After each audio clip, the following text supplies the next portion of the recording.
Okay, well, why don't we start with just some of your background, your education? Okay.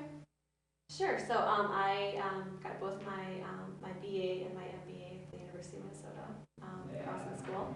So my undergraduate degree is in public relations and advertising. So when I graduated, I spent about 8 to 10 years in the industry for public relations and advertising, both working on the agency side as well as the corporate side. And then back in 2005, I got my master's in business and marketing strategy from the University of Minnesota and have been with Best Buy ever since. Okay, and can you tell us about your relationship with China, like in your Best Buy position right now? Sure. So I actually had the opportunity starting this past March to work with our Best Buy China office. So there was a need to have a marketing team go over to the Shanghai office and just share U.S. best practices in terms of marketing. They have been up and running in China from a store perspective for the last 3 years, but just we're lacking kind of the marketing leadership in terms of understanding from like the Best Buy perspective how we approach marketing and strategy. So there was a team of 3 of us that actually went over there. We traveled quite a bit and just worked with the local team to do everything from developing marketing plans and strategies. We helped them develop a pretty extensive campaign. So very similar to like Christmas here and holiday here. It's called Golden Week. So we did 2 of those campaigns for them. And just like I said, sharing best practices, just exposing them to some of the things that we do from a marketing perspective in the U.S. And then why did you decide 3 years ago to start opening stores there? I think it was just part of, so Best Buy has always been focused on, I think, growth and expansion. And so when we started, our first international market was actually Canada. So I think we entered that market and it was pretty successful. We had a dual brand strategy. So we opened both Best Buy Canada, but also bought another established brand there called Future Shop. And those are 2 very different business models. And so we felt that, in looking at our next opportunity, we spent a lot of time thinking about the next market that we wanted to enter.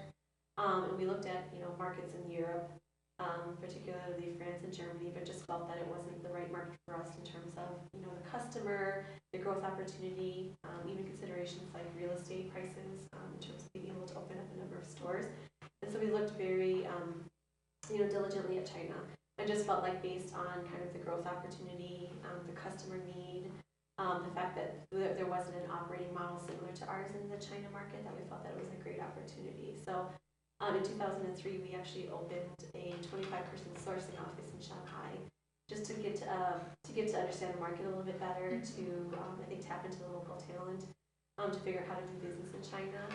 And then soon after that, in 2006, we actually entered into a joint venture partnership with a local domestic brand called 5-Star Appliances. And that was done for a number of reasons.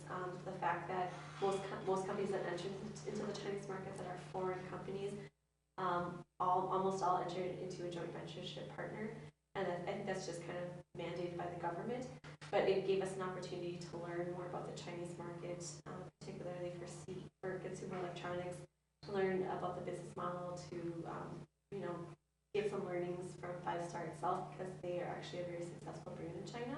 So just kind of leverage what they know about their reputation and their brand. And then it gave us an opportunity, like I said, for us just to learn more about the market from a Best Buy perspective. So what would you say the largest challenge is here? Wow. I think just understanding the customer. So I think if you look at the Chinese consumer, they're very, very different than any customer that we've come into contact with anywhere else. Just because of, I think, the cultural aspect of it, I think their expectations in terms of the customer experience when they walk into a store.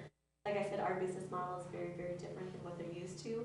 We don't have commission salespeople, we don't negotiate, we don't barter, and they're kind of used to all of those things. I think the other factor is that there's just so many customers and so many people in China, and that it's really hard to pinpoint all of their needs.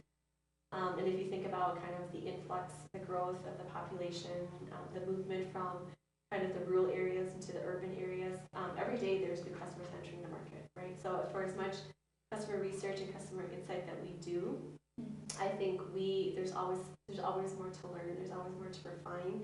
I think it's just being able to really localize our brand and our experience and our value proposition for that customer to make sure that it actually is what they're looking for.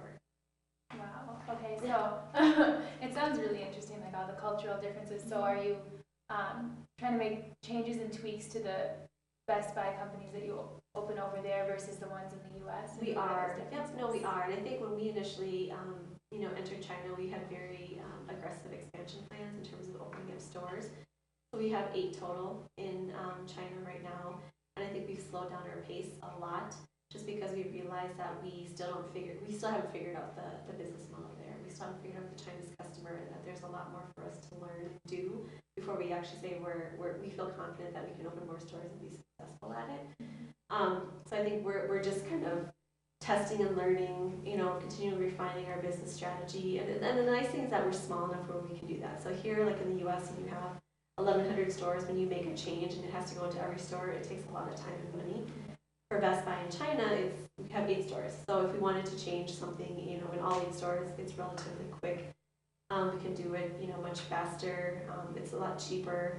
And so we can make those changes and we can test and try different things more easily there than we can here.